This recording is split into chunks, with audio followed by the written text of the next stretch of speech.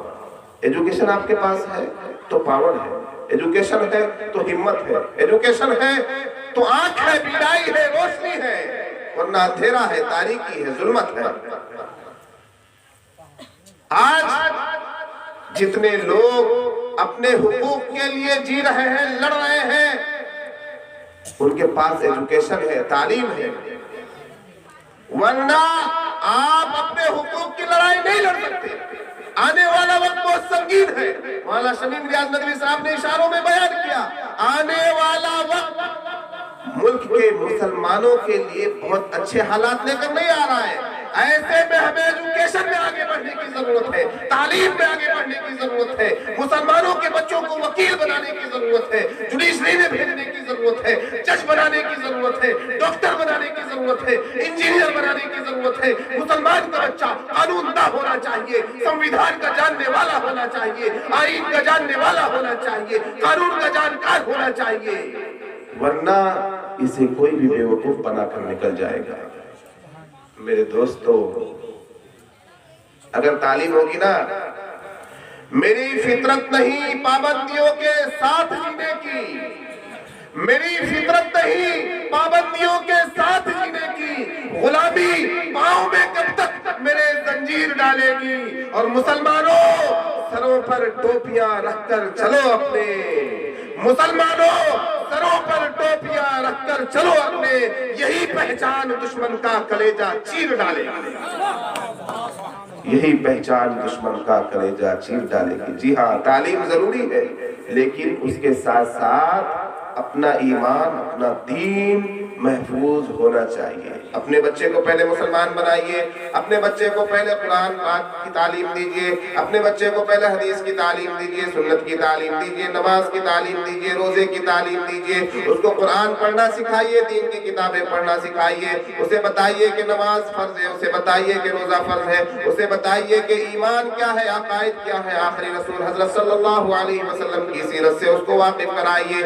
آپ کا بچہ پڑھا لکھا ہوگا تو اس کو پہلے مسلمان ہونا ضروری ہے۔ آپ کا بچہ کسی بھی میدان میں جائے، ڈاکٹر بنے، انجینئر بنے، پروفیسر بنے، وکیل بنے، اگر وہ مسلمان ہے تو اس کے ایمان کو کوئی چھین نہیں سکتا، اگر وہ مسلمان ہے تو اس کے ایمان پر کوئی ڈاکہ نہیں ڈال سکتا۔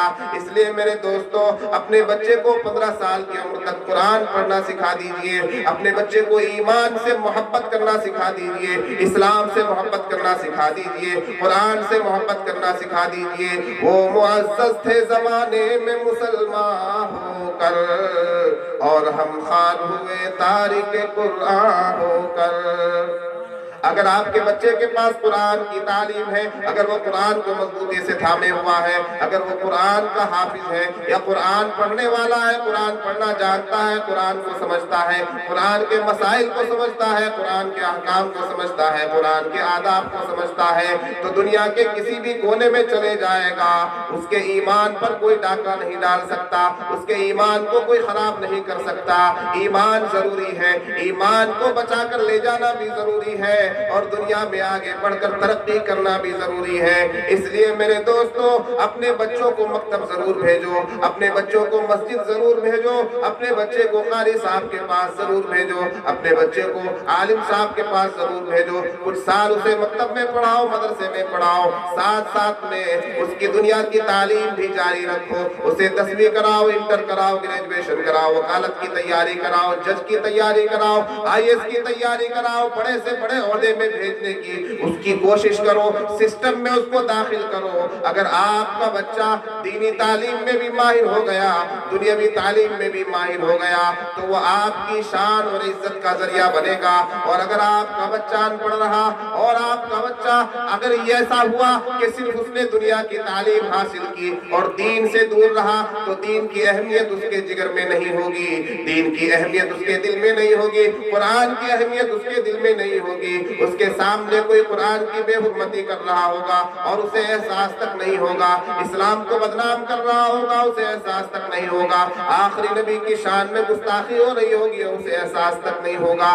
آج یہ جتنے بھی مسلمان بچے جو دین سے دور ہیں، کالجز میں پڑھ رہے ہیں، یونیورسٹیوں میں پڑھ رہے ہیں، جن کے اندر ایمان کی کمزوری ہے، جو ایمان کی حلاوت سے ناواقف ہیں، جو ایمان کی علامت سے ناواقف ہیں، جو ایمان کی طاقت سے ناواقف ہیں، جو قرآن سے ناواقف ہیں، ان بچوں کے ایمان کو چھینا جا رہا ہے، ان بچوں کے ایمان پر ڈاکہ ڈالا جا رہا ہے۔ ہم یہ سمجھتے ہیں کہ میرا بچہ اسکول میں جا کر بہت اچھی تعلیم حاصل کر رہا ہے، ہم یہ سمجھتے ہیں کہ میرا بچہ کالج میں جا کر بہت اچھی تعلیم حاصل کر رہا ہے، لیکن میرے دوستو ایمان کے ڈاکو ان کے ایمان کو چھیننے کی، سلب کرنے کی کوشش میں دن رات لگے ہوئے ہیں، ہے یا نہیں یہ بات؟ اس لیے دینی تعلیم بھی ضروری ہے، پہلے دینی تعلیم پھر جا کر آپ اس کو کچھ بھی بنائیے، کتنے ہی بڑے عہدے پر، اگر آپ کے اندر ہمت ہے، جگر ہے، قوت ہے، طاقت ہے، حوصلہ ہے، پیسہ ہونا ضروری نہیں ہے، حوصلہ ہونا ضروری ہے۔ ہم روزانہ اخبار میں خبر پڑھتے ہیں رکشے والے کا بیٹا IPS افسر بن گیا، آٹو والے کا بیٹا IAS افسر بن گیا، اخبار بیچنے والے کا بیٹا IAS افسر بن گیا، وکیل بن گیا، MBBS ڈاکٹر بن گیا، روزانہ یہ خبریں پڑھتے ہیں۔ کیسے بن گیا؟ دل میں حوصلہ تھا، ارادہ تھا۔ اس لیے میری ماں اور بہنوں، آپ گھر کی ذمہ دار ہیں، آپ پر ضروری ہے کہ آپ اپنے بچوں کی صحیح تربیت کریں، اور بچے کے ابا کو آپ کو سمجھانا ہے کہ بچے کے ابا جس طرح تمہاری ہماری زندگی گزر رہی ہے، ہمارے بچوں کی اس طرح نہیں گزرنی چاہیے، بچے کو آگے تک پڑھانا ہے، بہت اعلیٰ افسر بنانا ہے، بچے کو ہم بہت آگے پڑھائیں گے اور اس کی پڑھائی پر آپ خرچ کیجئے، گٹکا، تمباکو، بیڑی پہ تھوڑا کم خرچ کیجئے، بچے کی پڑھائی پر زیادہ خرچ کیجئے۔ میں ہر مہینے میں ایک سوٹ نہیں لوں گی، سال میں 1-2 جوڑی سے کام چلا لوں گی، لیکن بچے کو پڑھائیں گے۔ اگر میری ماں و بہنوں نے توجہ دے دی تو انشاءاللہ ضرور بچہ پڑھے گا اور بہت آگے بڑھے گا انشاءاللہ۔ کریں گی میری ماں اور بہنوں؟ ایک پیغام، بس 2 منٹ میں ایک اور پیغام دے دیتا ہوں۔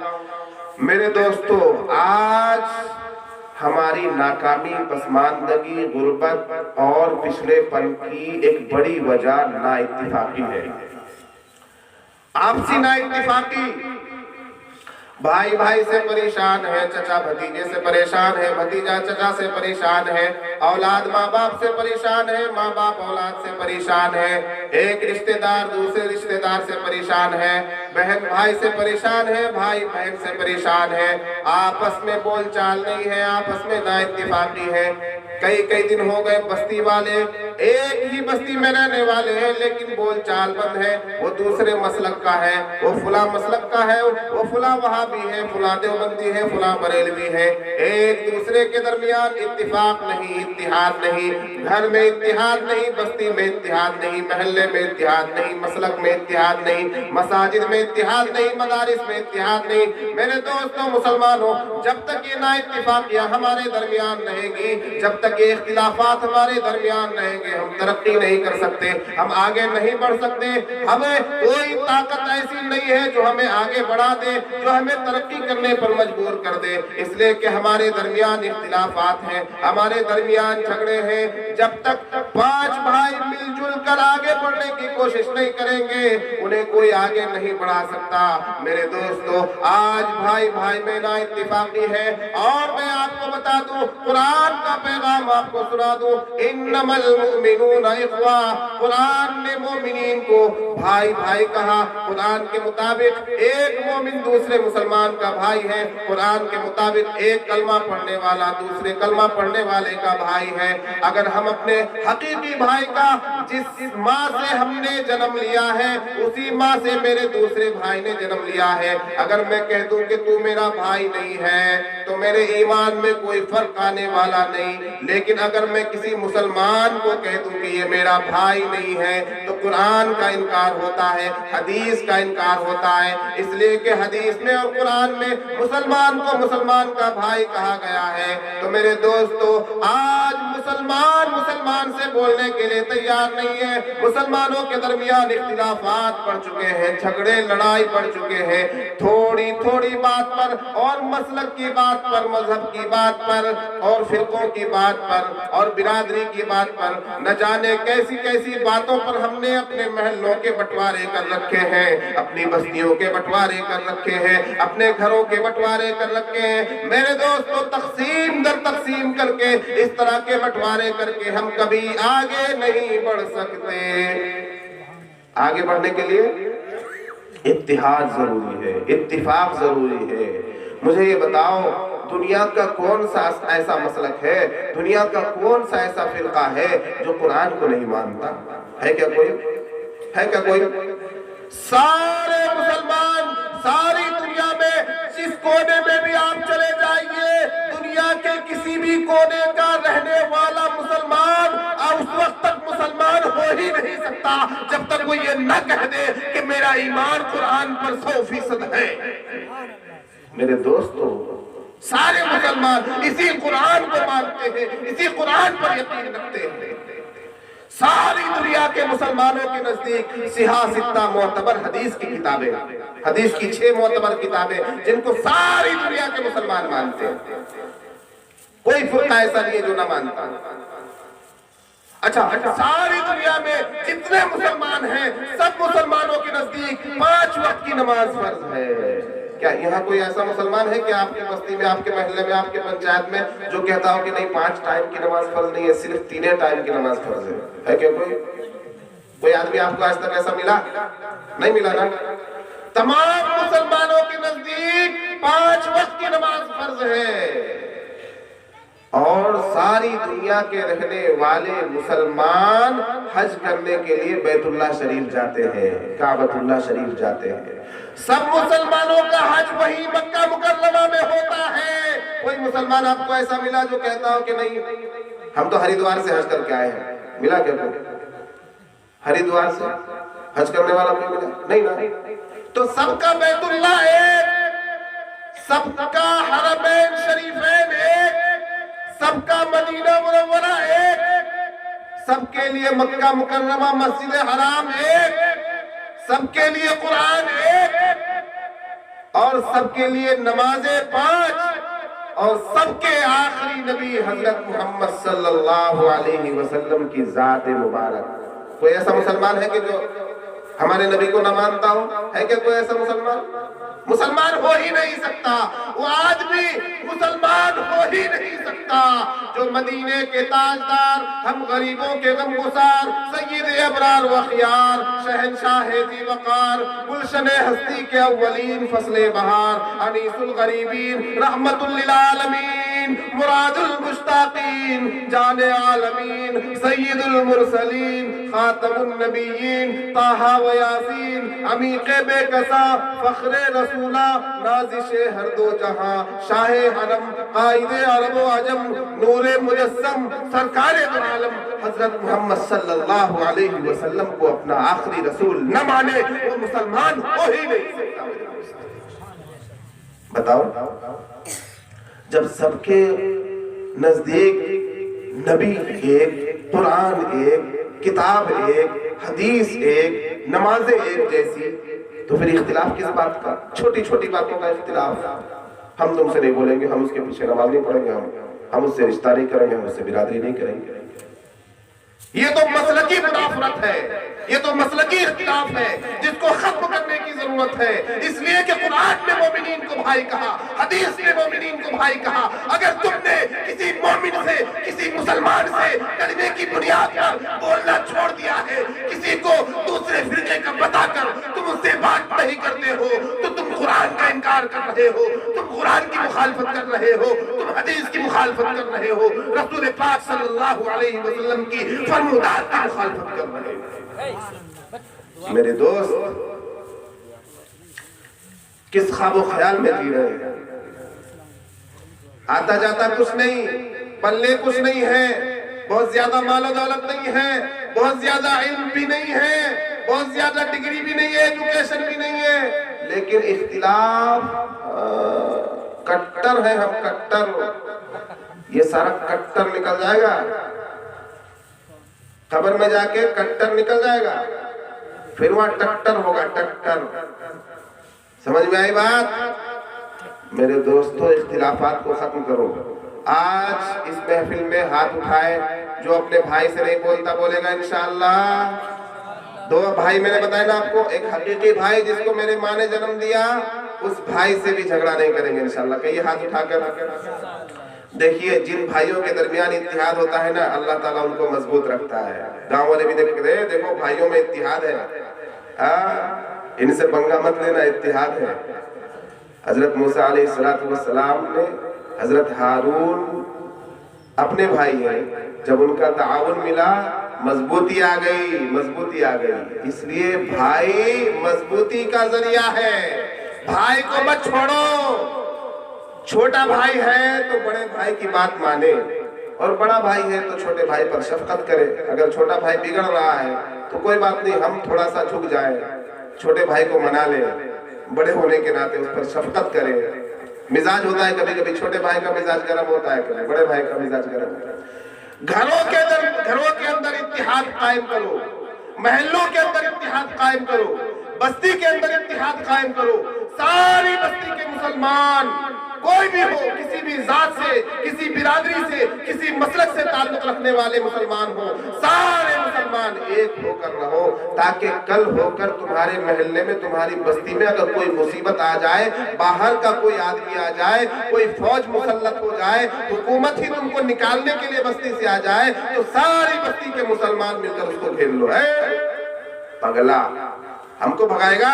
یہ ساری بستی کے مسلمان ہمارے ساتھ ہیں، آؤ تم کس کو گھر سے نکالو گے؟ ہو گیا نہیں؟ انشاءاللہ کریں گے انشاءاللہ۔ مولوی راشد صاحب کو میں یہ پیغام دیتا ہوں کہ آپ اپنے علاقے میں ہر طبقے کی الگ الگ یونٹ بنا دیجئے۔